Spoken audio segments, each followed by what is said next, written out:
station, where unknown forces strike the edge of ecology. My name is Jim Ronan. I first asked Walter Graham how he became involved in the whole area of fluoridation of water. Well, originally, I guess it started back in, I think, 1991 or 92. They announced in our local paper that they were going to be putting this in the water supply. I was shocked because nobody had asked me. So what I did was I went out and I bought bottled water, 6 months supply of bottled water, just so that we could figure out a way of getting it out. And we had some time. They then announced that they couldn't do it in that year, that they would come back at it again because the pipes had to all be connected up so they could fluoridate us all at one time. Right. Otherwise, they had to do region by region, and it would take years. So they decided they would wait till they connected all the pipes. Then they came back in 1996 with a consultation period. I had, as a child, my father used to use sodium fluoride in the garage to kill mice. And at the time, they had put in our paper in America, when I was a kid, I was about 11 years old, they put in the paper that they were going to put sodium fluoride in the water system.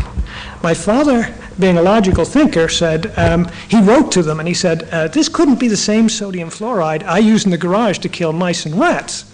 And they wrote back and said, yes, it is, but we're putting it in such small amounts it won't do you any harm. And my dad wrote back and said, but it doesn't do the mice any good. They don't even get to leave the plate. And so that was the first introduction we had. My dad was in a panic, but we were a working class family, couldn't get out of the way, and I don't know if our area even ever got fluoridated. I have no knowledge of whether it was fluoridated or not. Parts of New York definitely were, where I do come from. But then when I heard they were going to do this in Northern Ireland, I wasn't about to see them putting rat poison into the drinking water without even asking us. Then when the consultation period started up, I wrote in a letter to a local newspaper saying that nobody has any idea what this is going to do long term, that in 50 years' time it won't create cancer or that it won't do something else. And a dentist wrote in lambasting me, calling me all kinds of names and what a moron I was and so on. I then saw that there was somebody else wrote in to the paper defending me. And I called him up to say thank you, and he turned out that he was going into the councils and speaking against this at councils, and he asked me to come with them and do it as well because they had not enough people to go around all the councils. So I agreed. I went in, I sat through one council meeting, and it was actually in Craigavon in Northern Ireland. At the end of the meeting, people turned to me, the councillors, and I don't know why, I think it was the American accent, and they said, what do you think of this? And I said, I think this is pure madness. I said, in a year, it used to be in Ireland when you tripped over a paving stone, you got up and dusted yourself off and you went home. Now you don't. You get a solicitor and a barrister and you sue the hell out of somebody. I said, this is a litigious community we have now, and I don't think you should be doing this because you're leaving yourself open to massive litigation here. I said, for what? What benefit are we talking about? There's a possibility of cancer, and there's no benefit here that I can really see. So they then backed down. These people asked me then to go to other councils, which I did do. And then we, as a group of small citizens, there was only a handful of us, went through every council in Northern Ireland on the same night as the dentists. And we gave an anti-point of view. At the end of it, we had 25 out of 26 councils against it. We also had the 4 area health and social services councils, which are the watchdog agencies for the health board. They all voted against it. We had the large civil servants union, NIPSA, vote against it. We had the 2 farmers unions vote against it.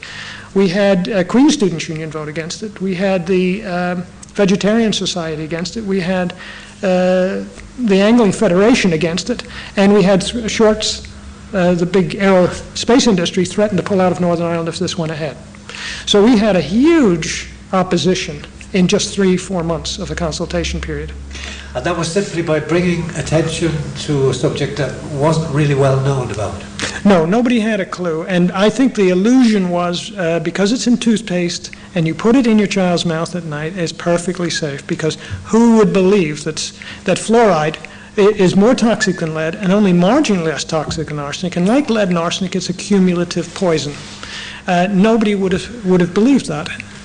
Well, there's so many products in our daily lives and indeed in our homes and in our food that we take for granted because we see and use them every day. But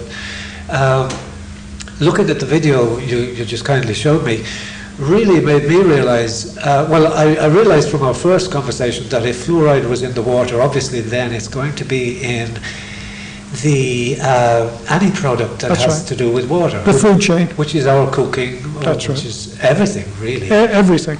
Well, once you put it in the water supply, you've now put it into your soup, it's in your beer, it's in every food or beverage that's prepared in that water supply. So you're not getting your 1 part per million anymore, not that you ever were, but you're getting an overdose. It's guaranteed. 1 part per million is deemed to be a safe dose, or a dose that's acceptable. Is that? Well, believe it or not, there's not one scientific study that backs up the 1 part per million. It's a guess. And it's a guess based on dental fluorosis, which is this white flecking and brown staining and pitting of developing teeth. At the point where a lot of it appears, they then cut back. And eventually, when they got to 1 part per million, they accepted a certain number of children getting this as being an acceptable level. But there's no proof that there's any such thing as a safe level. And in fact, in London in 1998, Dr. Shishila came over from India, top doctor, top researcher in the world on fluorine chemistry, and she was able to say that there is no such thing as a safe level, and that it's a non-essential element, that nobody should be getting it from any source, that if you had no fluoride in your entire life, you would be a perfectly healthy animal. Why then would the authorities consider putting this poison into the system? Well, there's the reason they say, and then there's the real reason. The reason they say is because it reduces tooth decay in adolescent children. It's statistical evidence, and nobody in their right mind would dose an entire population based on statistics. We're adults here. We all know that you can make statistics say anything. So to go ahead and drug an entire population against their will based on statistics collected by who? By the very dentists who are promoting this. It's illogical. I think it's even worse than that, because not only is it not statistics, when we asked Freedom of Information Act questions, we asked, is there any proof that the fluoride that's being put in is safe? There's no science backing up that the hydrofluorosilicic acid, which is what they're putting in your water supply, is even safe. We asked for proof that it was effective at reducing tooth decay, and the government had to admit that there was no proof that hydrofluorosilicic acid can reduce tooth decay in a human being. So we then asked for environmental impact studies. By golly, there's no environmental impact studies either. So you have no environmental impact studies, you have no proof of safety, you have no proof that it's even effective at reducing tooth decay in a human being. Yes. Then why are we doing this? The real reason is industry. Industry fund your government in different ways. And unfortunately, industry have a dumping problem here. Yes. This is a very toxic substance, and the stuff that they're putting in your water supply is hydrofluorosilicic acid, the most corrosive acid on earth, and it is the toxic waste of the phosphate fertilizer industry. They have a problem with getting rid of it. Environmental laws prevent them from dumping it in the environment, so what do? They sell it to you, and you pass it through the community kidneys, and then you put it out in the environment where they're not allowed to put it. So they then turn garbage into gold. Yes. And I could give you an example of this, would be in Canada, in the St. Lawrence Seaway. There's an aluminium factory. They also produce toxic fluoride as well as a waste product. Now, they're only allowed to put out 36 tons each year into the St. Lawrence Seaway. Any more than that would kill every fish in the river. So what do? They produce another 150 tons of the fluoride. They sell it to Calgary for water fluoridation. And where does that all go? 99.9% of it goes into the St. Lawrence Seaway. They bypassed international law, they turned garbage into gold, and you pay for all the advertising, you take all the risks. They step back and they take none of this. And they get this stuff moved. That's how I see it. Now, and when I look at the illogic of what they're doing, I can see no other reason behind this. And I'll run through the figures with you. You're putting this in 100% of the water. You lose 40% of your water, according to your DOE in the Republic of Ireland, in underground leaks before you even get it. That means 40% of it goes out in the environment, yes, where it's not supposed to go. Out of the 60% that's left, industry uses 7/8 of the water supply. So that's 7/8 out in the environment where it's not supposed to go. Out of the 1/8 that comes into your house, you drink less than 1% of it.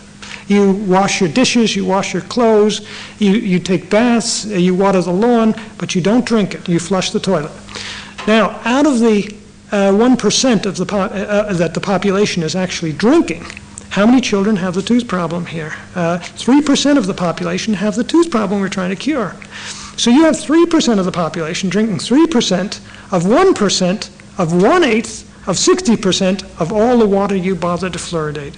Does this sound like a logical way to deliver a drug to a small target audience who have a tooth problem because they drink too many sugary, fizzy drinks?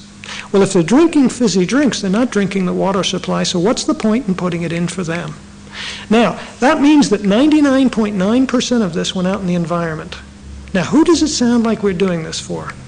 The 3% of the population who drink 3% of the 1% of the 1/8, or the 99.9% that goes out in the environment, which is industry needing to get rid of the toxic waste? Logically, it appears that we are getting rid of the toxic waste.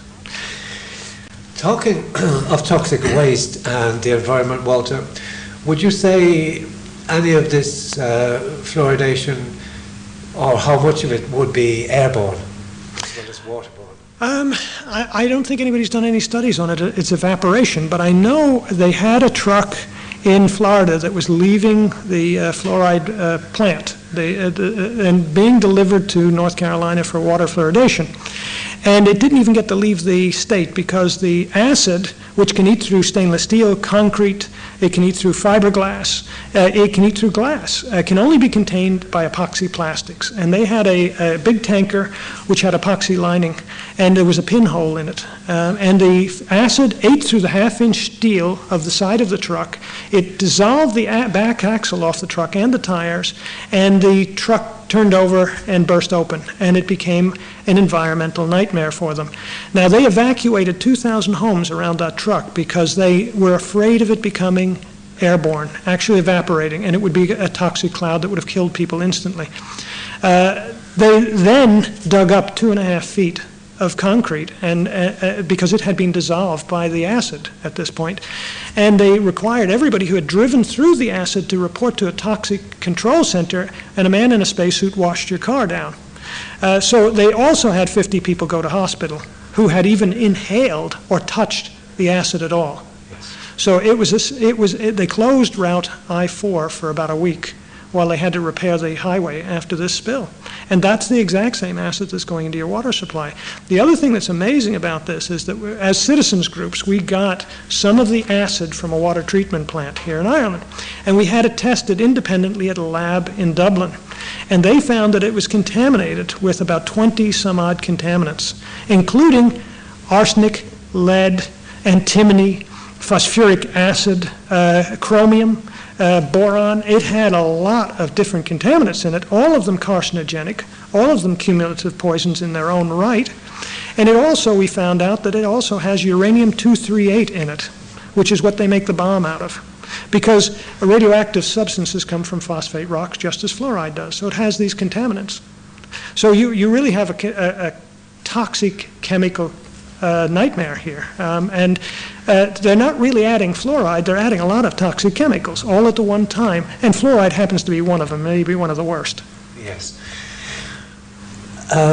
Toothpaste is probably the best known carrier or ingredient. Delivery system for fluoride. That's yeah. right. In view of all this, what can people do, Walter, to...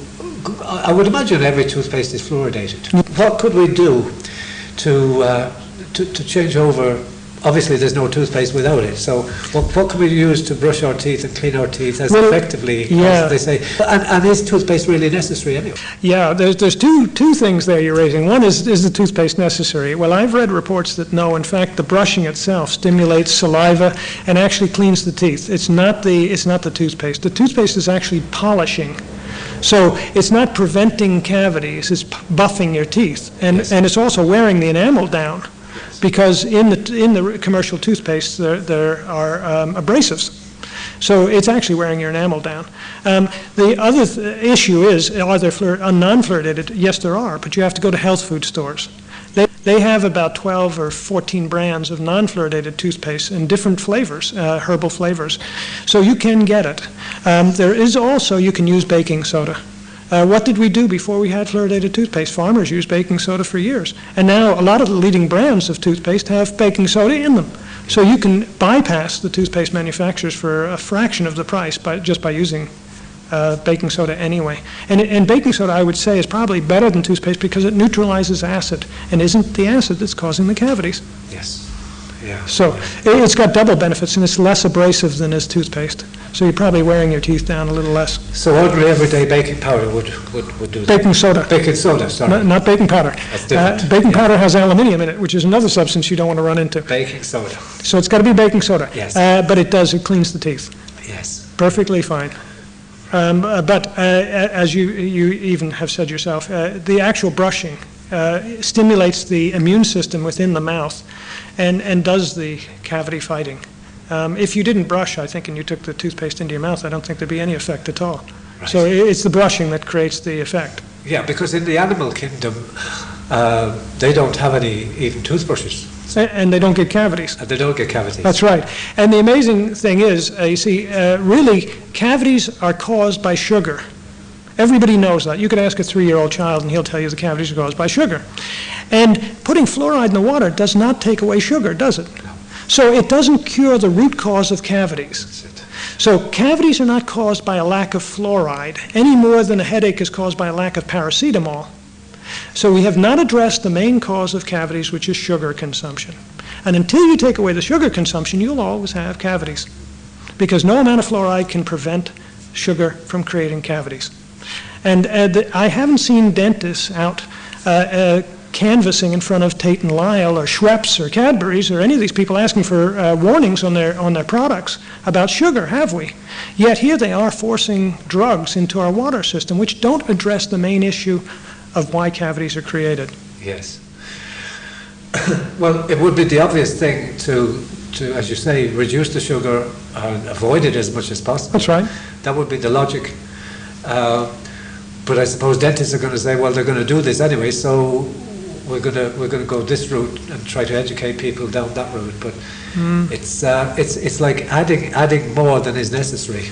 Well, it's an illusion, because what they're doing is they're not attacking the sugar industry. They're too big and powerful, aren't they? And they also subscribe to their dental journals and helping them setting up their dental conferences. So they don't attack the sugar industry, which is the root cause of cavities in the first place. But in putting fluoride in the water, they give the illusion that you can take as much sugar as you like, because fluoride's there protecting you. And that means that children in fluoridated areas will probably take more sugar because the mother believes they're being protected by the fluoride. Yeah, that's a really false sense of security. Of course it is. Yeah. And there was a question I was going to ask you. Yes, I got it back. How could we check on an individual, or is it possible to check on an individual level the toxicity in our bodies?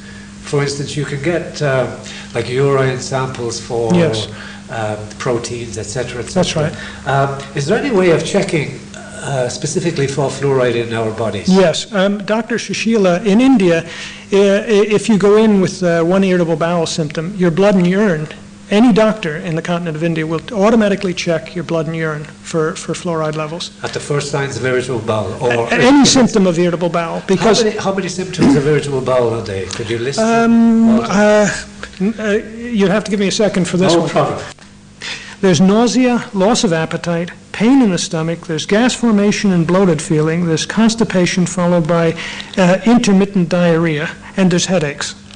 That would constitute irritable bowel syndrome. Yeah, and doctors would say if you've 1 or 2 or 3, the more on that list that you have, the more likelihood it is going to be diagnosed irritable bowel syndrome, isn't that? Yes, that's right. And then these things would not also be, accumulated in 1, 2, 3, or 4 different symptoms, but also over a certain period of time. And then that will give a definite formal, we'd say, diagnosis of irritable bowel. But you know yourself, and I know also that many people would have a lot of those symptoms on a regular basis. Absolutely. So what you're saying is, if we take out the fluoride, that would be a good indicator of, how if we're susceptible to the fluoride. In other words, you're saying fluoride definitely causes a lot of those symptoms. Well, Dr. Shishila is saying it, and she's proving it. She actually proved it with scanning electron microscopic shots of the GI tract up close, and she was able to show that it causes damage to the lining of the stomach and the intestines. And what happens is, as you bring in more fluoride, there's more damage. So at 1 part per million, you already have a certain proportion of the population demonstrating irritable bowel syndrome. And these people, and in the Republic of Ireland right now, you have 1/5 of the population have irritable bowel syndrome, according to the Irish Times in June of '98. And they said in the Times that they don't know why this is happening. Well, in India, they know exactly why it's happening. And as I say, they use it as an indicator, as a precursor to skeletal problems called skeletal fluorosis, which the only thing that can cause skeletal fluorosis and dental fluorosis is fluoride. Nothing else in the world can do this damage. And what they do is when somebody comes in and complains about irritable bowel, they automatically test the blood and urine, then they take them off of all fluoride, and in 10 to 15 days, with no drugs at all, it clears up for everybody. Then those people stay off of fluoride for the rest of their lives. And that way they avoid getting the skeletal problems that will appear later on. So that the dental damage that's done, the dental fluorosis, is just an indicator of skeletal damage. Roughly how long would that fluorosis in the tooth appear before, would say, the more permanent damage, I would imagine? Well, that's permanent, but yes. How long would the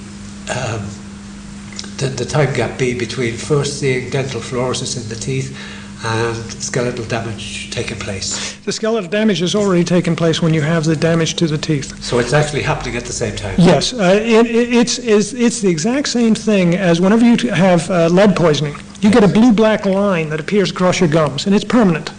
It's an indicator to you that you have been poisoned by lead. And if you continue to do this, you're going to get worse damage. And that would be a long blue line running along. A blue-black line across the gums. Across the top of the teeth. Yes, across the gums, the actual gums. The actual gums and it appears. Yes. And that's an indicator to you that you've been poisoned by lead. And that's permanent. That's permanent. Now, in the teeth, what happens is the fluoride causes a derangement in the formation of the teeth, and you now have a structural damage to the tooth surface, and it's a white flecks. In most children, it's a white flecks, a very mild white flecking that you see running horizontally across the teeth. On closer examination with scanning electron microscopic shots, you'll find that it's not white flecks, it's actually thousands of little holes that have been dissolved through the enamel of the teeth. And they then allow brown staining to happen on the teeth, as in more advanced cases of dental fluorosis.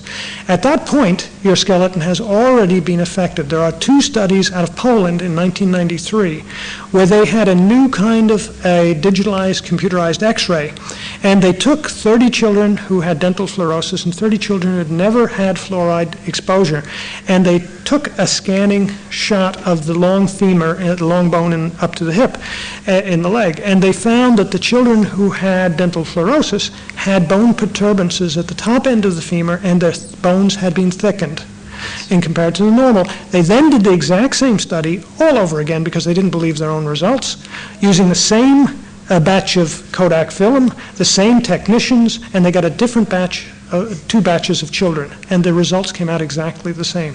So I'm afraid that the 50% of the children in the Republic of Ireland right now have dental fluorosis. They also have skeletal changes. If you continue to consume fluoride, it can only lead to osteoporosis, because in India it leads to skeletal fluorosis, which is bone warping, actual bending of the bones. But they have higher doses, and they also have a much worse diet. They have no vitamin C in their diet or no calcium, very low calcium levels, and because of that, they are more susceptible. Was the water in India fluoridated by the government, or is it a natural fluoridation from the earth itself? Well, it's what happened was there is a natural crust in the Earth's surface with fluoride in it, and in certain parts of the world, it comes up and touches the Earth's surface. It comes very close. India, it would touch in the Punjab. It would also touch in Kenya. It would touch in parts of Turkey, and it would also touch in parts of China. Now, the normal drinking water, they would take surface water, but One of the aid agencies came in and drilled wells all over India in every village, and they drilled down very deep because they were being paid by the foot to drill. So they drilled deep wells, and they drilled into the fluoride crust. Now calcium fluoride is in large quantities for them, and we're talking from 1 part per million up to 10, 20 parts per million they're actually getting in their water supplies in certain areas, not all. And in those areas, they have a large number of people with skeletal fluorosis. In fact, they have over 6 million Indians with skeletal fluorosis, and 2 million of them are children. And that's why Dr. Sushila was brought in, because to them this is an actual medical emergency, and she was given unlimited funding and 25 years of research. She has over 100 scientific studies in biomedical journals around the world in her own name, all proving harm from fluoride, from irritable bowel syndrome to migraine headaches, to all the way up to bone disorders. Yes. Now, in any way, is that, once damage has been done, I would imagine it's fairly permanent. Is there any way of reversing damage already done that? The only thing you can do, when you stop taking in the fluoride, you continue to excrete it, even that you're not taking it in anymore. So for a number of months and into years, you will continue to excrete the fluoride. Your body obviously wants to get it out of the bones. Now, the damage it does when it's in there is permanent insofar as the teeth, the staining of the teeth is forever. They are now brittle. Your bones are now thickened. That can't be undone. But you can take calcium and build up your calcium level, because the other thing that Dr. Sushila was able to prove is as the fluoride level rises in the body, the calcium level goes down in direct proportion. So that all the fluoride is doing is bonding with calcium, preventing your bones from being able to make soft, flexible bones. And haven't they been saying for years that fluoride makes hard teeth? Well, yes, it does, and it also makes hard bones, because your teeth are the only visible part of your skeleton. Yes. So if it's making hard teeth, it's making hard bones, and hard bones are not healthy bones. Healthy bones are young, flexible bones. When you fall down, they bend. Not you fall down, they break like crystal. That's osteoporosis. And who has the highest osteoporosis rate in Europe is the Republic of Ireland. You have the highest irritable bowel syndrome rate I've ever heard of, 1/5 of the population, and you have the highest dental fluorosis rate, which is 50% of the population of children have it now, and you also have the highest cancer rate. And all of these things have been scientifically linked with fluoride consumption. So what can the average person do to protect themselves and their families, Walter? In my opinion, the best thing you can do is get off the water supply. Now, you can get yourself a distillation unit. You can get a reverse osmosis filter for under the sink, although it's fairly expensive. You can get bottled water. That's about all you can do. The best thing you can do is to join the citizens groups and fight this. Take this to your local council and demand that they stop this. They have the power to get this stopped. Yes. They're just not exercising it. Yeah. We need to, as citizens, bring it to them. Now, could you describe how the reverse osmosis works? I know it's a filtering system. I've heard a little bit about it, but I don't think I know very little about it anyway. I'd be interested to hear. The reverse osmosis takes pollution out of the water. That's right. Yeah. Well, the reverse osmosis is plumbed in under your sink, and it has a number of carbon filters first that the water meets up with, and then it comes to it's forced across a man-made membrane, 2 membranes with a gap. And as the water is forced through the one membrane and jumps across to the other membrane, most of the contaminants drop. They don't make it across the gap. Yes. And then when it hits the other membrane, by the time it permeates through, the rest of the contaminants, or a lot of the contaminants, have been taken out. It takes out about 85% of all the contaminants in the water supply. Then it is transported to a rubber lung where it sits, waiting for you to come in the morning and turn it on. And then under pressure, it's forced up through to a special sink, a tap. And so there are a couple of drawbacks from my thinking with the reverse osmosis, and that is that, first of all, I don't know what the man-made membranes are. Yes. I don't know whether forcing it through carbon filters that have silver in them, what effect that has either. And also, the filters stop becoming efficient from the first day. They're at peak performance on the first day, and as the days wear on, they're becoming less and less efficient. And as the months wear on, They may be blocking very little of this in comparison to what they were in the beginning of the month. The other problem for me is that if you go away for a couple of days, it's sitting in a rubber sack for those days, waiting for you to come home. I don't know how much bacteria can grow in those. I don't see any way of preventing this, and so I don't think it's the most efficient. Distillation takes out 97% of all the contaminants. So in my mind, why would you want another 12% of contaminants and all the risks of the other things that are attached to this? Plus the reverse osmosis, you have to replace the filters continuously, and they cost a lot of money. The distillation, you buy once. Yes. And that's it. And from then on, you're in business. Of course, people are always conscious of time, energy, and effort, and they're also obviously very heavily influenced by the cost of these absolutely these instruments. So, the water distillation virtually boils the water into steam. That's right. And then the steam is turned back into water. And the contaminants are left behind. The contaminants are left behind. That's right. So it takes out 97% of these contaminants. Including the fluoride. Including the fluoride. Yes. I think it's more accessible to more people because it's cheaper, for one thing. And it's also transportable, so that if you go away on holiday to Spain, you can take your distillation unit with you, and I have done that, and I've distilled my water on holiday, so I don't worry about what I'm drinking when I'm away on holiday. I make sure it's pure.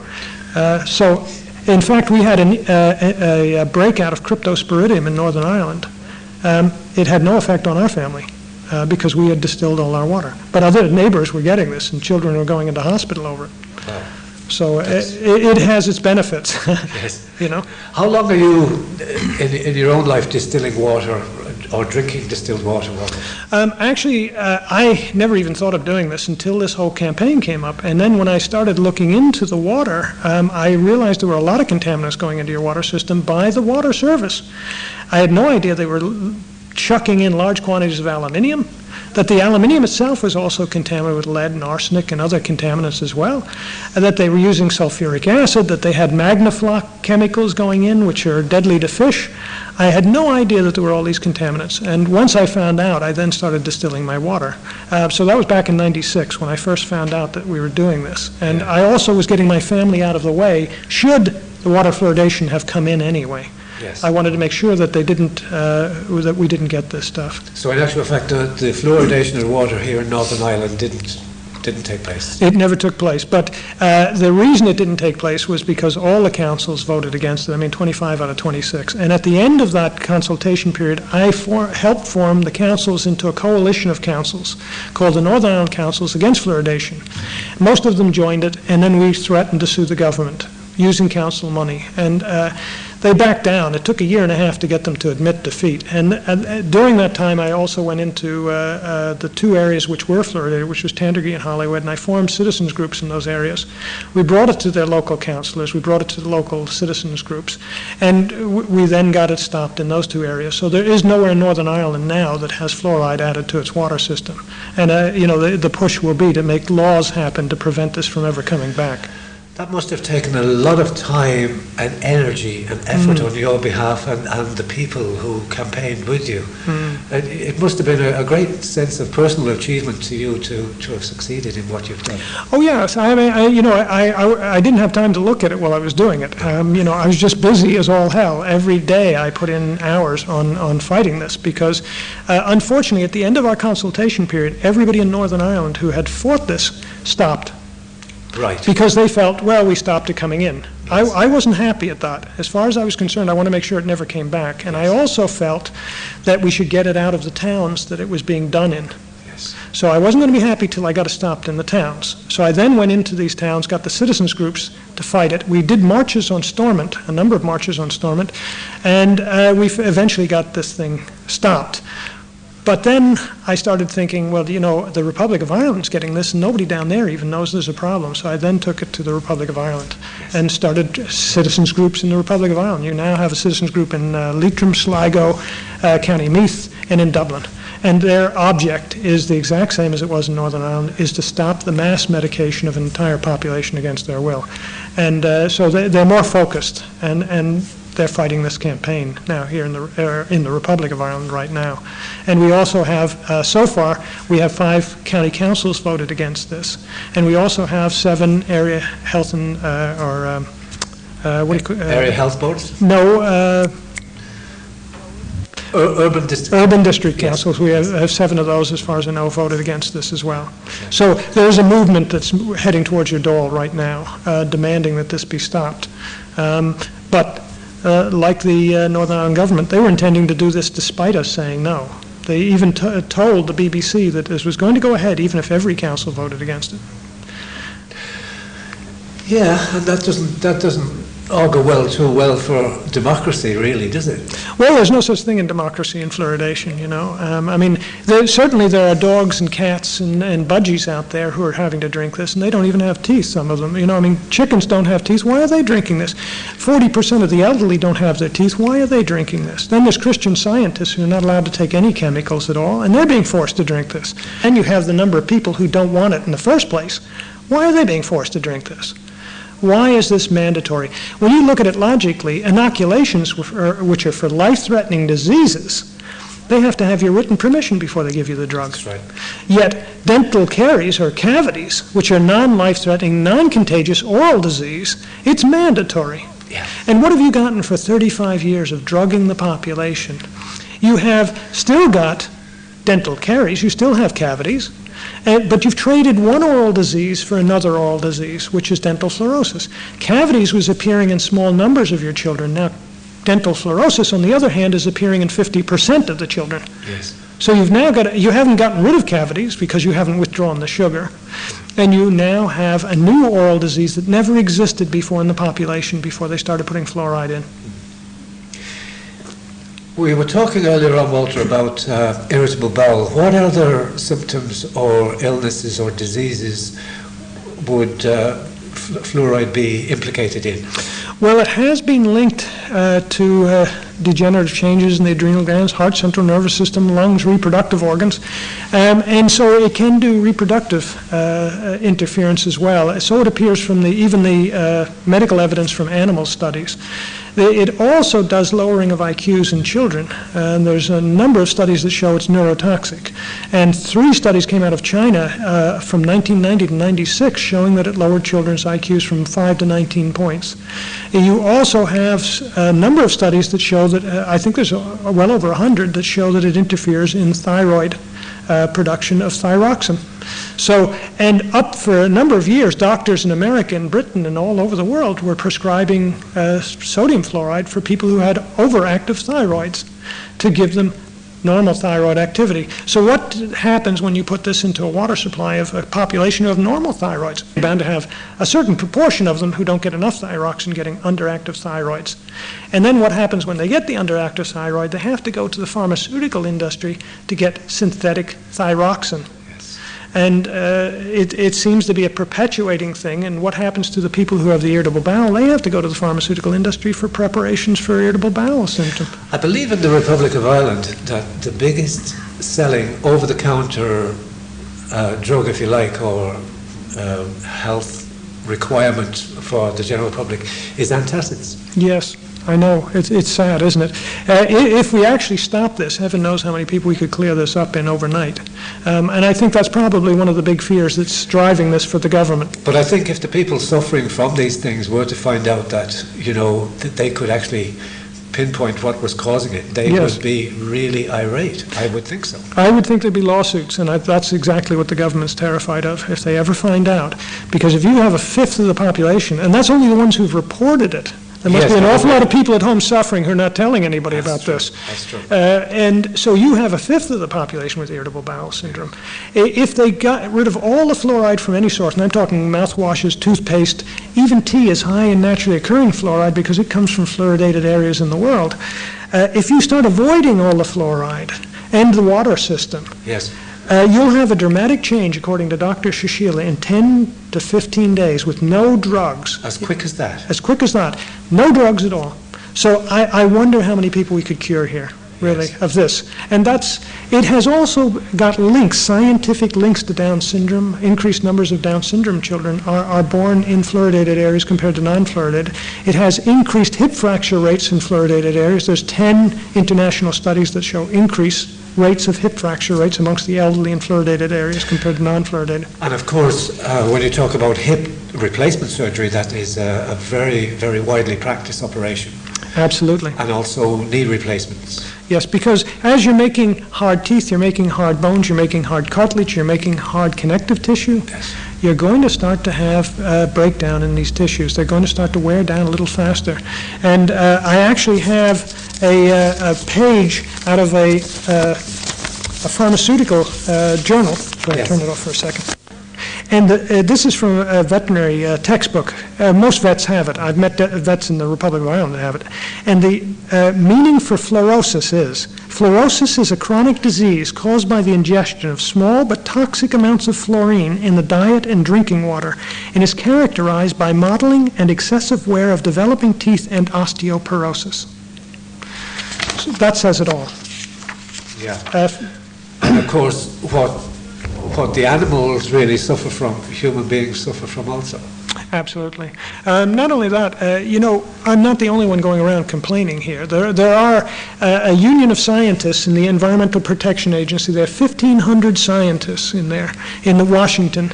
They've all voted against this. Their union voted against this, and their union put out a statement in 1997.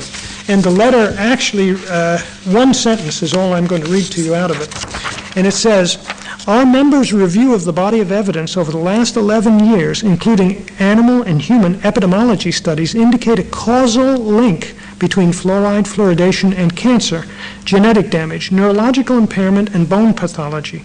Of particular concern are recent epidemiology studies linking fluoride exposures to lower IQ in children. Now, do the benefits outweigh the risks? I don't think so. Well, to be honest, I don't think the risks have been looked at. I don't think the connection has been made, and if it has been made, it has been ignored. Of course it has.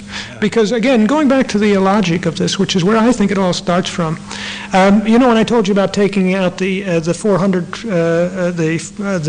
out of the water, and the first 40% lost in underground leaks. That's right. Yeah. If we put money to that, they spend 400,000 pounds a year on the acid alone. That's not the full cost of fluoridation. It runs into millions. 400,000 pounds a year. If we take away the 40% in underground leaks, the 7/8 to industry, down to the 3% of children who are the target audience, out of 400,000 pounds spent, 15 pounds makes it to the target audience of children. For all of Ireland, 15 pounds. Out of that 15 pounds, you excrete 50% in your urine of all the fluoride you run into. So you're only getting 7.50 pounds into the children's bodies. Now remember, you drink the water passes your teeth at 100 miles an hour. Yes. It doesn't come in with a little tag that says teeth only. If it's passing your teeth at 100 miles an hour, it now has to find its way biologically back again. So you can't possibly believe that the only thing that's changing is your teeth. It's got access to every cell in your body. You're 76% water. It's bound to be affecting other systems while it's in there. The other thing I would point out is that it doesn't make sense on another level in that when they put this in the water system, they put it in at a dosing point. That's the only place they test. Yes. So they test it and they say, oh, it's at 1 part per million at the dosing plant. Now you're telling me that it stays suspended equally over 3,000 or 4,000 miles of pipes till it gets to your kitchen sink? They never tested your kitchen sink, do they, Jim? No, and that's the place really where it should be tested. Of course. The fact is that the people closest to the factory get a larger dose probably than the people further down the line, and some people may even get none. So the dosing is out of control. And, drugs are given by body weight. In that a small baby gets a very small dose and a large 300-pound adult gets a large dose of a drug. When you go to the doctor, does he say, how thirsty are you today? Here's an extra 3 tablets, Jim. So they're giving out drugs by thirst now. And you have people who are out working on a building site on a hot day drinking 6 times more than another person, getting 6 times more of the fluoride. And also, because most babies now, 60% of babies are now bottle fed, they now get a larger dose than do the adults by body weight because they drink 8 times more than any adult in the house by body weight. So they're getting 8 times more of the drug than are the adults. Right. Tell me another prescription drug that says that the adult should get, an eighth of what the baby's getting. Yes. It's always the other way around. Yes. So this flies in the face of medical safety of drugs even. It's illogical. Yeah. And also, I've heard it said that when a person is thirsty, that they're already dehydrated. Absolutely, that's Yeah. true. And the other ironic bit is that you have a public utility doing this, no different than the electric light company. And they're delivering drugs without a license to you in uncontrolled amounts in an uncontrolled environment. Now, for a small target audience who don't brush their teeth and eat too many sugary foods and drink fizzy drinks. Now, you're taking a drug for somebody else.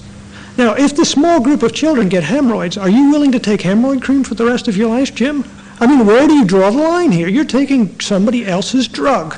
Now, I have in front of me an extract page out of the British Medical Association's New Guide and Medicines and Drugs, 3rd edition, 1994, and under fluoride, under symptoms and risks of excess intake, it says, in large quantities, fluoride may cause slow poisoning termed fluorosis. Now, Jim, wait till you hear what a large quantity is. Prolonged intake of water containing more than 2 parts per million fluoride. You're getting 1.5 in your water system by law.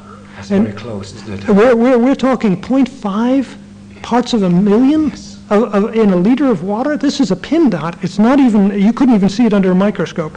And it says that prolonged intake of water containing more than 2 parts per million fluoride may lead to mottled or brown discoloration of the enamel of developing teeth. Now it goes on to say, very high levels, wait till you hear what a high level is, Jim, this will shock you, over 8 parts per million. May lead to bone disorders and degenerative changes in the kidneys, liver, adrenal glands, heart, central nervous system, and reproductive organs. That's the entire human being is being dissolved or destroyed at 8 parts per million. Now, if they're putting in 1.5, by law they're allowed to put in 1.5, the difference between 1.5 and the 2 where it starts doing damage is a pin dot. The difference between that 1 pin dot and the 8 parts per million is 6.5 pin dots. And that's the margin of safety we're talking about. There's no margin of safety at all. In the development of drugs, all drugs need a margin of safety in the order of 100 in order to be put on the market. So that at 1 part per million it does your teeth some good, supposedly. It should do you no harm, no physical harm for 100 parts per million. Fluoride, on the other hand, supposedly does your teeth good and has no side effects at all at 1.5 parts per million, but it totally starts destroying your teeth at 2 parts per million, and by the time it gets to 8 parts per million, it's just destroying the entire human body. Yeah. There's no margin of safety. Because of that, it has never been passed and approved anywhere in the world as a drug. It has been passed and approved as a cosmetic and toiletry, because they don't require proof of safety or effectiveness. Mentioning drugs, you mentioned some drugs on the video, or the interview you did on the video. Could you mention some of the drugs that the fluoride is actually in, and why would it actually be in drugs, Walter? Well, it's in drugs because it's very effective. It does chemical reactions that other chemicals cannot do. It's a highly charged reactive substance, the most reactive substance on the periodic table. And it's able to glue together chemicals that couldn't be glued together any other way. And it makes reactions happen in those chemicals, makes them much more toxic than they normally would be. So it's in pesticides, it's in rodenticides, it's rat poison. It's actually registered as rat poison cockroach powder by the EPA, and it's also in a lot of pharmaceuticals that you're not even aware of. It's in Prozac, it's in Rohypnol, a date rape drug, which is really just Valium with fluoride added to it, which then makes it something like 150 times more potent than it was as Valium. It's also in a lot of nerve gases. It's in 1080, 1081. It's in sarin, the nerve gas. It's in fluoroacetate, one of the most toxic substances on Earth. So fluoride is used in a lot of pharmaceuticals. It's also in children's inhalers for asthma. So it's found its way into a lot of different drugs because it's since it hasn't been passed and approved, there's no way of restricting it. It can be used for anything they want to use it for. And that's ironic, isn't it? It's not passed as a drug, yet it can be used as a drug. Of course. We're just talking semantics here. They have no way of passing and proving this as a drug because it has no margin of safety. They cannot get past that. And also, in order to pass and approve it as a drug, it must be tested for safety. There's the problem for them. We've got one of the most toxic substances on Earth, inorganic chemicals on Earth, more toxic than lead and only marginally less toxic than arsenic. It cannot be passed and approved as a drug. It wouldn't make it. So therefore, they just never test it. Yes. So they passed and approved it as a cosmetic and toiletry. That way they don't require testing or proof of safety or effectiveness. As well as drugs, is there any specific foods or is there any particular industries that are using it in a commercial way that would get into like our food chain or?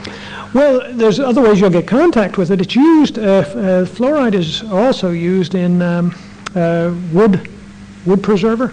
It's used in etching glass in industry. It's used to strip hides in abattoirs of all the gore and stuff. It's used in a lot of different industrial settings, but you also can run into it from other sources, such as pesticides. It's in a lot of pesticides. It's used as a killing agent in pesticides. And so it's sprayed on your food. You also get it from the CFCs that have cut the hole in the ozone. The F is fluoride, chlorofluorocarbons. So it's raining down on you right now as acid rain. We're all breathing it. Then you also have it, coal burning releases hydrogen fluoride, and then it comes out of the back end of cars from unleaded petrol as hydrogen fluoride as well, because they use fluoride to bond the lead to take it out of leaded petrol. You also get it from a lot of your factories. They put it out of their smokestacks, steel, ceramics, your power plants. They all produce hydrogen fluoride out of the smokestack. So you're getting a lot of this from a lot of different sources right now, yes, without it being also in your water system. Yeah, and one particular source I was amazed and fascinated by was the Teflon. Yes. Frying pans. Could you tell me that story again about the very expensive birds in America? Well, this was a story that was sent to me by somebody in America who got this out of a pet magazine. And there was some woman who was raising cockatoos, rare breeds of cockatoos in America, and I think she had 30-some-odd birds. She was cooking with a Teflon frying pan, and it suddenly overheated, and all the birds started dropping off the perches. They all died. When they were analyzed, they had been poisoned by fluoride, which had been released as hydrogen fluoride from the Teflon. Teflon has fluoride in it, and if you overheat it, it'll break down, and it becomes airborne. Now, she was a bigger animal, so it didn't affect her, but the canary in the mine theory apparently took hold here. And so this story was reproduced in a lot of pet journals to warn people not to keep their birds in the kitchen. Yes. Because if you're using this Teflon nonstick stuff, it might break down and kill all the animals, which always made me wonder, well, how many cockatoos make up one baby? You know, if you happen to have your baby in the kitchen with you, is it liable to die? And you wonder what the heck happened to it. I don't know. I've never come across it, but that I did read in a pet journal, and it was sent to me.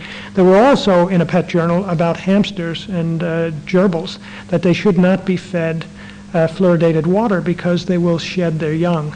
They won't even go to full term with their babies in a fluoridated area. Now that's also being put in ads for gerbils for sale and so on in pet journals in America. And since we have some studies that have looked at infertility in humans and found it to be present in fluoridated areas, I suspect there is something to all of this, but I haven't really gone into it. I don't know what the research says, but I know with all of this research, it all comes down to one basic situation. If we have scientists and doctors who say that they have research that proves it causes harm, from cancer to genetic damage to Down syndrome to dental fluorosis, and then we have other doctors, government doctors, who say that there is no proof, we have a medical controversy. And in any medical controversy, you must err on the side of safety, because this may turn out to be thalidomide for all we know. And we cannot take the chance with an entire population, because if even one of these studies turns out to be true, you're facing a tremendous, massive medical catastrophe here in Ireland. And it's amazing too, the speed at which the body recovers. I mean, in 15 days, things can be almost reversed. That's an amazing ability by the body to recover. So rather than treating symptoms with pills and potions and different things that the doctors do. What we really should be doing is take out the toxicity, take out the poisons, and see what the body says then. That's right. And then treat whatever it is that needs to be treated. You also mentioned a few days ago that the homeopathic treatments will not work in fluoridation areas. Yes, well, I was told that by Jan de Vries, and because he's a friend of Hans Muhlenberg, who fought it in Holland. And Jan de Vries said that the homeopathic remedies won't work because a lot of the homeopathic remedies are enzyme-based, and fluoride is an enzyme poison. So, like, for example, aloe vera toothpaste cannot have fluoride in it because aloe vera is an enzyme. Could you just briefly explain what an enzyme is? I mean, lots of people have heard what enzymes are, but the general kind of everyday person doesn't really understand what an enzyme is. Could you briefly describe that? Yeah, I wouldn't get too technical. The only thing I would say is that enzymes are a basic functioning chemical for your cells. Your cells use them to transmit information. So they use them for communication. Your immune system is made up of enzymes. There are thousands of enzymes in your body. You are an enzyme animal. You function on enzymes. Every cellular function that takes place requires an enzyme to make it happen. So it's as basic as that. And when you put in something that's an enzyme poison, you can never tell what enzyme it's going to interfere with and where the damage is going to show. That's why this appears to be very controversial, what I'm saying, that it can do so much damage, from tooth damage to bone damage to cancer, appears to be so wide in effect, but it's because it interferes with enzymes. It's as basic as that. And since enzymes are in every function of the body, there's no telling what damage and where it's going to show up in susceptible people. Well, it's like an explosion, really, isn't it? It just goes into the body and goes all over the place. It goes wherever it wants to go, and it can cross the blood-brain barrier. It also can jump the placenta. And we have a couple of studies here that show, the Chinese studies that showed the lower IQ. I mean, they actually say that it crosses the blood-brain barrier of a fetus and accumulates in the cerebral fluids, thereby lowering children's IQs. That's in their own words from China. So, I mean, I'm kind of worried because you have something that can jump the placenta. It can cross the blood-brain barrier. This is a highly toxic substance that causes chemical reactions. Well, the thing is, if it can cross the blood-brain barrier and it is known to actually bond things, yes, it can actually bring other things then through the blood-brain barrier with it. That's right, and that's what it appears to do. There are a couple of studies that show that it brings the aluminium that's also being added to your water supply across the blood-brain barrier with it, and deposits it in the brain. And then the brain sees two neurotoxins at one time coming in, and it excretes the fluoride first, leaving the aluminium behind to do the damage. So it's now being implicated in Alzheimer's as well. The Environmental Protection Agency scientists have been involved in a couple of studies so far that have found it to cause dementia-type results, very similar to Alzheimer's in rats. Has there been any feedback from fluoridated areas that have become unfluoridated? In other words, has the health of people improved, or is it that once damage has been done, it's irreversible? Well, there are two things I'll draw you to here. One is that on the dental side, there are 14 different places I could name that when they stopped fluoridating, the dental decay rate continued to go down. So apparently when the fluoride was withdrawn, it made no effect. They actually had lowering of their tooth decay rates. You would expect if this stuff worked, when you withdrew it, the decay rate would go up, wouldn't you? Yeah. But that's not what happened. The other thing that I have been told is that from Dr. Hans Muhlenberg, who fought this in Holland. He was the cancer specialist in Holland who found large portions of the population suffering from irritable bowel syndrome, migraine headaches, joint pains, rashes, heavy fatigue. That's the other thing, that whenever you interfere with the thyroid, you get is heavy fatigue. And they did a study in, I think it was 1996. They went back into their two control cities. Originally, when this was all being started in Holland, they took two cities. One was kept non-fluoridated and the other was fluoridated. They've now looked at the cancer rates because they had the identical cancer rates back in the 50s and 60s, whenever this was all being started. And they found now in 1996 that in all cancers, they are at least double or much higher in the fluoridated communities than in the control community. Wow. And they now stopped fluoridation back in 1976. So we're talking the effect of fluoride may have done enough damage to continue the growth of cancer. I don't know, but that's what that study does point to. And again, if there are 20 studies at least out there that show that this causes cancer, I mean, can we take a chance with an entire population? They obviously show that it's possible. And your government, which is required by law, the same law it uses to force you to drink this drug, is required by law to do side effect studies every year. And in 35 years, they've never done one. Why? Because if you look for a problem, you're going to find it. And I think that's exactly what's happened here. They do not want to do the studies. And when we've tried forcing them to do the studies, what have they done? They've done a fluoride forum, where they've gotten the people who've been promoting it for years to be on this forum to look into whether this is safe or not. Unfortunately, to me, it's sort of like a kangaroo court, and I don't expect an unbiased result from it, because they know litigation will start up. Everybody out there who has a child who has dental fluorosis is entitled to sue the government, and they will get compensation for this damage eventually, because nobody has the right to give you an oral disease against your will. In the EEC in general, Walter, how many countries are actually fluoridating water presently? At the moment, only 2% of Europe actually fluoridate, and you're 1.5% of that 2%. So you really only have it in small parts of Spain. The Basques and Andalusia is getting a little bit of it. Beyond that, I don't believe there's any fluoride happening in the rest of Europe. Most of the countries in Europe have rejected fluoridation and or discontinued it. A lot of them tried it and then stopped because of health effects and environmental impact. And nobody had the right to do this to people. So Europe is 98% fluoride free, and nobody mandates it by law anywhere in the world other than here that I know of. So you're in the world population, only 3% of the world's population get fluoridated water. 97% don't. So you're in the 3% that do.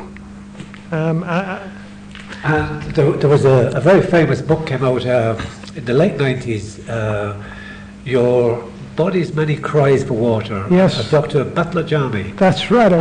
He had incredible success in helping people with just increasing their water intake. And how ironic, if we're in a fluoridated area, that's right, and we're not aware of fluoride, we're encouraging them people to drink more water, so that is actually reversing the effects that we would ideally want. Yes, because you have to have water to exist on the planet. This is an essential of life, and nobody has the right to put drugs into something that is a necessity for life, number one. But you also, as you're increasing your water intake, you're increasing your fluoride intake. And then fluoride is then building up in the system. And at a certain point in your life, and it may be an older age, it starts to show its effects, which might be for some people osteoporosis. Most people, I would think, osteoporosis and arthritic complaints. For others, it will be irritable bowel syndrome from the very first day they get it. And so it has a cumulative effect. As we grow old and we keep drinking it, it just piles building up and building up. That's right. Yeah. And in the bones of people who've been autopsied in Toronto, they had twice as much fluoride in their bone structure in the hips as people who died in Montreal, which was unfluoridated. So you have vast quantities of fluoride. It also builds up in the pineal gland. There's recent studies that have shown huge quantities of fluoride in the pineal gland. And considering what the pineal gland controls, which is melatonin, which is sleep, which is cell rebuilding, this is not a good thing to have happen. So it can build up in a lot of different areas. Mostly it builds up in your bone system. And then remember, it's being stored in the center of your bones. And where is your immune system born? In the center of your bones. So you're putting in a neurotoxic substance into the bone system, which is an enzyme poison at a time in children's lives when they're in a developmental stage. We don't know what this could do for them in later life. Will they have trouble reproducing? Will they have lowered IQs as they found in China and other studies in America? We don't know. But the fact that we don't know doesn't mean they're not happening. And this has got to be brought to a stop. I would also bring you to the chemical contaminant list, because the citizens groups that I've helped start here in the Republic of Ireland got hold of some of the acid and they sent it away to an independent lab, and they got 28 different contaminants.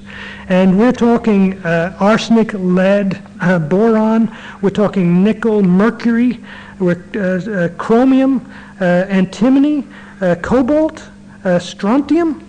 I mean, these are not substances that anybody should be taking. And I also got Dr. Hans Muhlenberg, the cancer specialist who stopped it in Holland, to write to the manufacturer and ask if it had uranium in it. And they wrote back and said, yes, it has uranium-238 in it, which is what they make the bomb out of.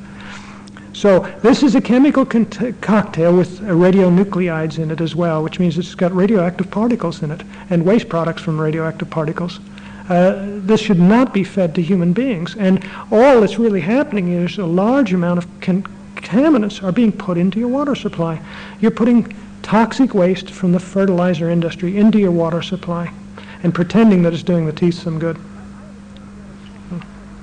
I have a page out of a toxicology book. His name was Rohan, who was the top toxicologist, and all colleges have that textbook even today. And on the page on comparison of solubility of some important inorganic fluorides, it has the 3 different kinds of fluoride that you're going to meet up with. Under calcium fluoride, which is the naturally occurring fluoride that you get small traces of in some water supplies, it's considered moderately toxic.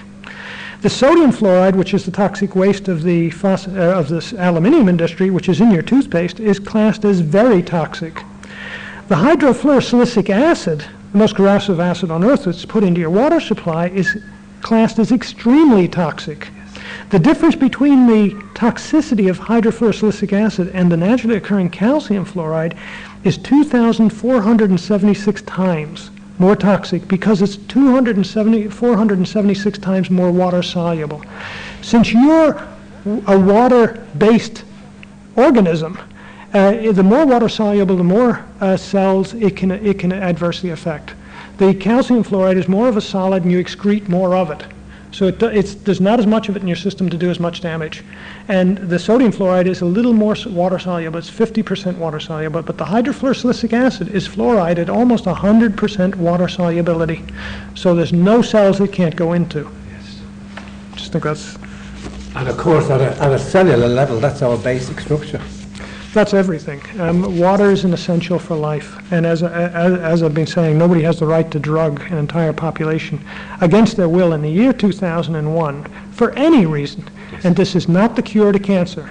This is cavities. And nobody's dropping dead out in the street from cavities. Yes. So, and if you lost all your teeth, you'd get dentures and life would go on.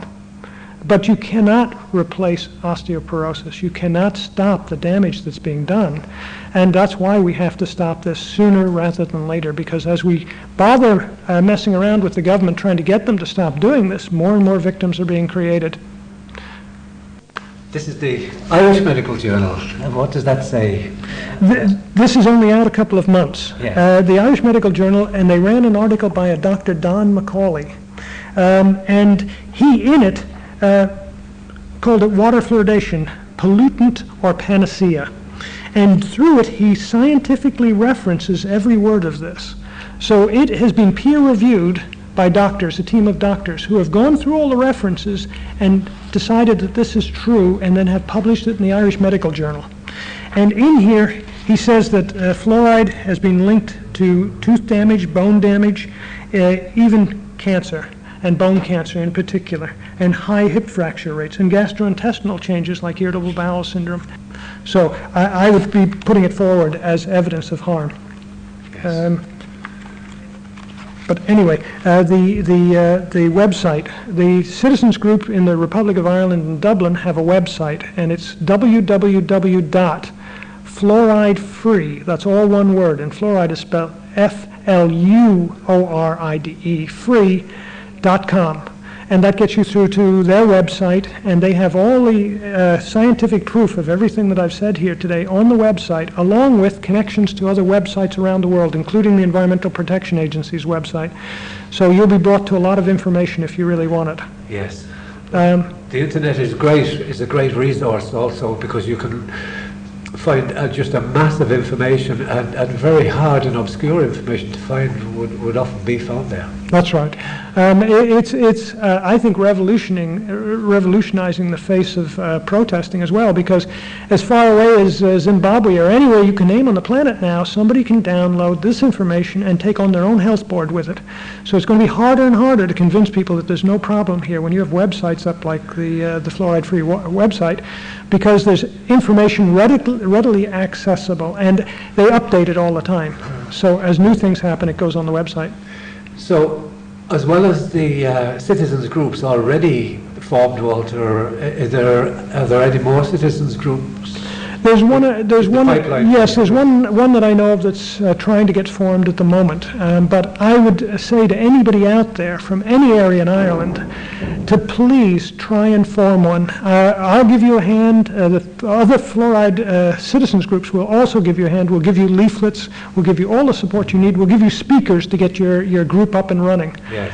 Because the only way this is going to stop is citizen awareness. And how is the group funded itself? Is it self-funded? It's self-funded. We don't ask for money to join. It's voluntary, and whatever money it costs you to do your bit, you just take it on. Whatever you can afford and whatever you can do, you do. I've been fighting this since 1996, and I can tell you it costs thousands just in phone calls each year. Yes. But it's just, that's my business. I don't make that anybody else's. We will be eventually, and soon, fairly soon, I'm hoping, launching a lawsuit against the Irish government. At the point when we take on the larger lawsuit, which will be the one on dental fluorosis or some other condition that we'll take them on, it's going to require large amounts of funding. At that point, we'll be turning to the public and asking for donations of some kind, or we'll be starting up car boot sales or cake bake sales or something to try and get up the money, because we have to take them on. Yeah, it's a very serious issue, and also, I mean, you're obviously very dedicated, and it's taken a lot of your time, health, and energy. Mm-hmm. Really, I suppose. You've been campaigning now for a long number of years, and what motivates you then to continue now that you've kind of succeeded, as you said? Quite a lot of your colleagues who were campaigning alongside you, once fluoridation stopped in the Northern Ireland. And They stopped. Yeah. What motivated you then to continue? Obviously, I mean, you feel it with a passion and a desire, and I know that you're a very genuine person. I know that for a fact. So, what motivates you to carry on? Because it's like everything is okay in this part of the world now. Yeah, I guess if this had have been a screwdriver that bent when you used it, I probably would have thrown my screwdriver away and told nobody about it, and made sure I never bought another screwdriver. But this was hurting people. And somehow, when I started getting the scientific evidence, and I met the scientists who had done the research, Yes. I was seriously concerned for the entire population anywhere in the world that this is happening. And I don't see any difference between me and somebody in another country. We're all human beings, and so I see myself as part of the bigger picture, not the little I'm from Northern Ireland or I'm from New York. Yes. That's nothing to do with this. As far as I'm concerned, a child in New York has to be protected, and a child in Southern Ireland has to be protected. And the scientific evidence is out there to back up all of this evidence, and the scientists are even willing to fly over to give evidence, which I find amazing. And they're doing it not charging money. And I'm very concerned. I'm just worried that this is going to continue. And even if we get it stopped in Northern Ireland, there's no guarantee they won't come back. And I didn't see that the people in the Republic should be left to drown in this stuff without having at least the courtesy to be told it's in there, number one, because most people don't even know it's in the water supply. That's a fact, yes. And then they confuse it with chlorine. They think fluoride, chlorine, it's the same thing. It's in there to disinfect the water, and no, it's not. It's in there to actually cause a physical change in you. It's a drug. It's intended to cause a physical change. And most people don't even know it's in there, because the government haven't, for 35 years, even mentioned the word fluoride in public. They've just been quietly dumping this stuff on you. And they don't want you to know, because the more knowledge, we may start to gang together. The next thing you know, we have to sue the hell out of them. And that's the last thing they want to see. So they can do the arithmetic. They know that if they caused osteoporosis, if this has caused irritable bowel syndrome in 50% of the population, they all start suing, the litigation will be unending. It will certainly dwarf the thalidomide crisis in numbers, and it will certainly dwarf your Army deafness payouts. It'll make it look like nothing. It will probably bring the government down if they had to pay out the money for this. So but in my own motivation, I'm just concerned because I don't see it stopping at the border. I just think it's a crisis, and it has to be faced. So I will continue fighting on until this is stopped. However long that takes, I don't know.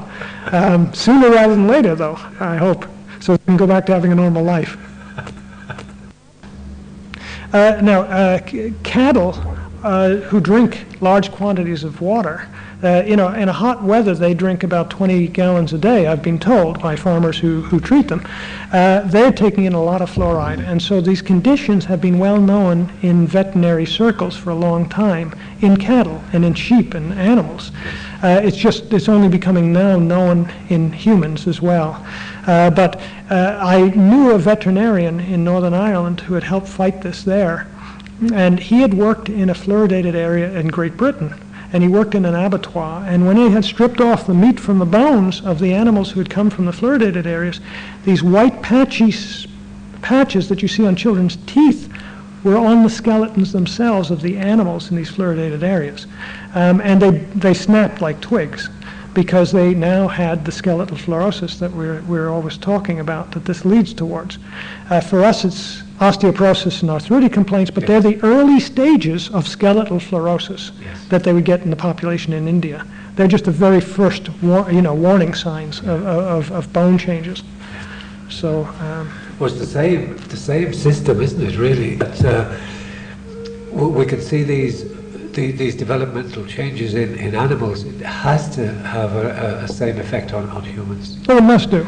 And the animals are like the canary in the mine for us. If it's happening to them, it's an early warning sign for us. That we've got to stop this.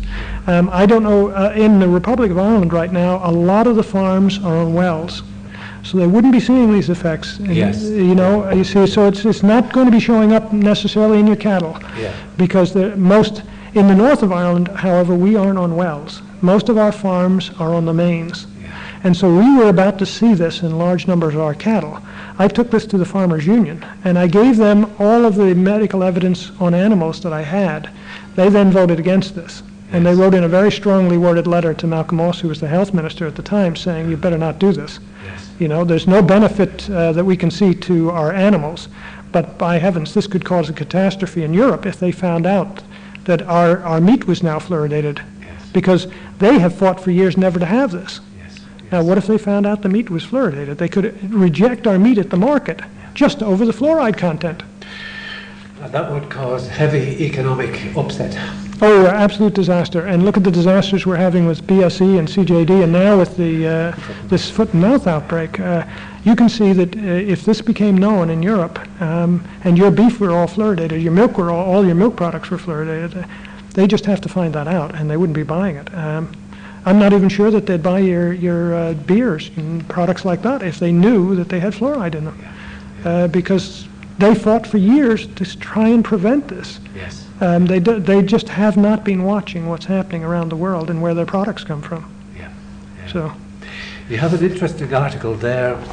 Oh yes, that's a very old one too, Walter, isn't it? This is a statement put out by the Journal of the American Medical Association.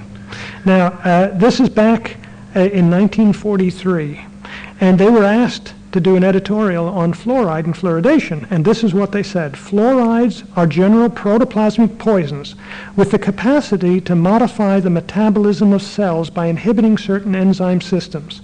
It further stated that the sources of fluorine intoxication are drinking water containing 1 part per million or more of fluorine. Now, that was back in 1943. That's before the PR started for the toothpaste and the water fluoridation, and the large chemical companies started splashing money around the planet. So that's what they thought of it back then. Now, the chemical hasn't changed in all those years, yet the American Medical Association now no longer says this. They actually endorse fluoridation. Also we have here the American Dental Association Journal from 1944, October 1st. And it says, use of drinking water containing as little as 1.2 to 3 parts per million of fluorine will cause such developmental disturbances in bones as osteosclerosis, spondylosis, and osteopetrosis, as well as goiter, and we cannot afford to run the risk of producing such serious systematic disturbances in applying what is at present a doubtful procedure intended to prevent development of dental disfigurements among children. Further, in the light of our present knowledge or lack of knowledge of chemistry of the subject, fluorine, the potentialities for harm outweigh those for good. That was back in 1944. They now endorse it. The chemical hasn't changed. Something else has changed here. Perception? Perception and money. That's what I think is going on. Okay, only a number of months ago, possibly it's a year now, we had Dr. Robert Carton come over here from the Environmental Protection Agency in Washington, a senior scientist he was for about 14 years. He's now the head of chemical compliance for the German chemical warfare for the Army. Now, Dr. Carton came over here with a very disturbing story, and that was that the American government had committed fraud on fluoride and had hidden the facts that fluoride caused bone damage, and also that the damage done to teeth, they put in a report fraudulently, was cosmetic damage and not structural damage, which it really is. He was able to prove this because he had the original transcripts of their own private meetings. And he brought these with him, and he went out on 16 or 17 radio stations in the Republic of Ireland and did a number of public meetings as well, stating this. One of the pieces of information he brought with him was the total fluoride in diet. In 1943, according to McClure and Frank, you had 1 to 1.5 milligrams a day in the average person in America. By 1977, it had risen to 3 milligrams a day, according to the National Academy of Science in America. And in 1991, it was at 6.6 milligrams a day, according to the U.S. Public Health Service. 6.6 milligrams a day, as compared to back in 43, before they started the fluoridation, or just when they were starting, it was at 1 part per million. Now, since 1991, do you think it's gotten any better, Jim? It's gotten a lot worse. And nobody in your government is testing the levels of fluoride. And that's one of the key points I just want to bring up, that the World Health Organization also put out a statement back in 1994.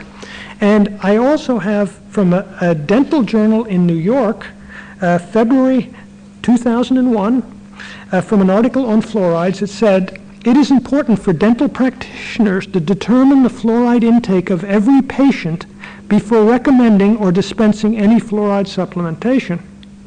Now, the World Health Organization went one further, and they said that the dentists or public health officials should find out the total fluoride intake of the entire population before recommending any further fluoride be added to them. And yet no studies have been done into your total fluoride intake here in Ireland in 35 years. It would be a very simple test to do, wouldn't it? It would. And yet it's never been done. So they don't know your total intake. Well, it's like the when I think the first case of BSE was found in France. Journalists were saying, well, why has this never been discovered before? And somebody just said, well, they never tested it for it before, but when they went to look for it, they found it. That's right. You know, a funny remark that Dr. Shushila came out with when she was in with Tessa Jowell, the British Health Minister, back in '98. Tessa Jowell sat there and listened to her 40-minute presentation showing harm to the whole human being. And at the end of it, she looked at her advisors who were sitting in the room, and they looked away. And nobody asked any questions, which was very dramatic because they didn't have chemistry. And Dr. Shushila is a chemistry professor and a histocytochemist. And then Tessa Jowell piped up and she said, "Dr. Shushila, if this is true, all this damage you've pointed out to us on bones and tissue, why aren't we seeing it in our fluoridated areas?" And she says, "You don't even have a lab anywhere in Great Britain that tests blood and urine for fluoride levels. If you don't look for the problem, how can you expect to find it?" Exactly. Ba-boom. Now, your health board dentists are going to say that fluoride is a naturally occurring substance, and that's true. But I could take you into the naturally occurring woods, and we could all eat naturally occurring wild mushrooms and be naturally occurring dead. Because something's naturally occurring does not mean it's good for us. There are a lot of things in nature like arsenic, lead, uranium, mercury, and fluoride, which are harmful. And there are really no safe doses of these things. To say something's naturally occurring doesn't really mean anything. It's more toxic than lead and marginally less toxic than arsenic, and like lead and arsenic is a cumulative poison. So it's building up in your system, and it's not the one glass of water that causes you the damage, or as it's not the one cigarette that causes you the lung cancer. It's the continuous small doses over a long period of time that build up and then cause the cancer or the health damage. Yes. So that's the same with fluoride. Yes. Well, Walter, I greatly appreciate you taking the time and the energy out of your busy schedule to put all this knowledge down on tape, because I know you have vast resources. You've put a lot of time and energy into these things and continue to do so.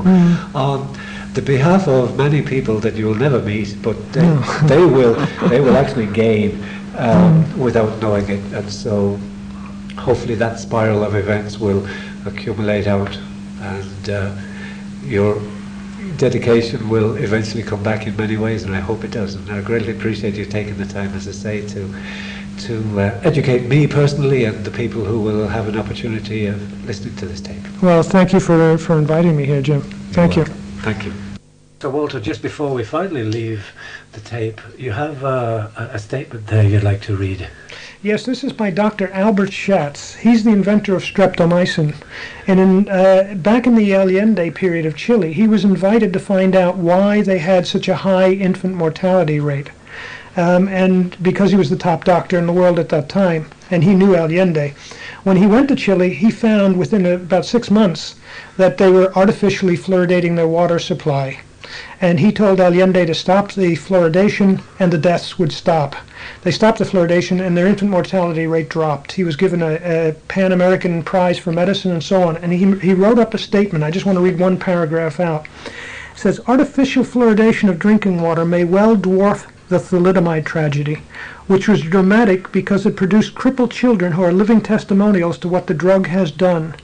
Many victims of artificial fluoridation, on the other hand, die quietly during the first year of their lives, or at a later age under conditions where their deaths are attributed to some other cause.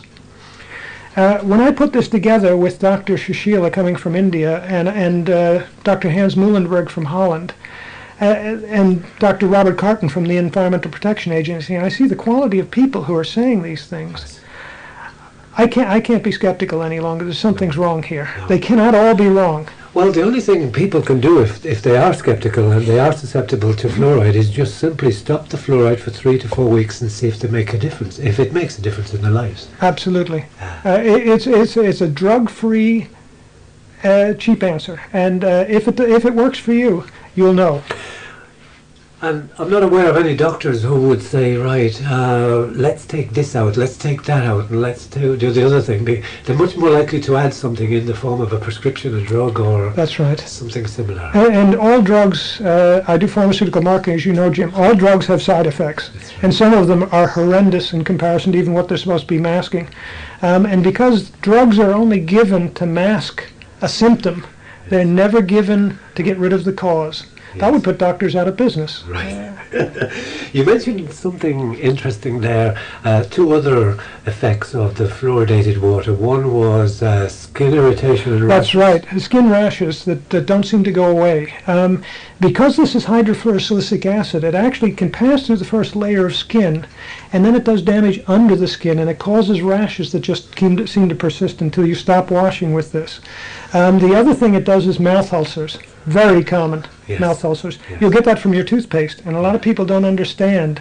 But again, this is very acidic, and it's doing a lot of damage while it's in there, under the skin surface again. Yes. So these are conditions that a lot of people normally get. It also lowers your renal clearance.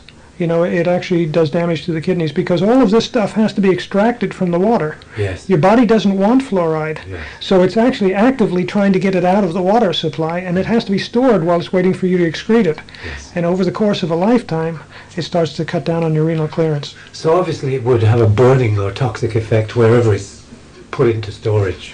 To some, it certainly has a deleterious effect no matter where it's stored. There's nothing good about this product, and it is a non-essential element. Yes. It's if you didn't have any fluoride in your life, you would be a perfectly healthy animal, Jim. And again, my special thanks to Walter Graham. Darragh Hammond of Natural Life Health Limited has kindly offered to distribute this tape and make it more widely available. He can be contacted at 0404 62444. His website address is www.naturallife.ie. I would appreciate feedback that comes from this tape also, for your own ideas, thoughts and comments. My website is www.stresscare.ie. My name is Jim Ronan. Thank you for listening, and be sure, give us the feedback. And again, we wish you good health, happiness and prosperity. Bye for now.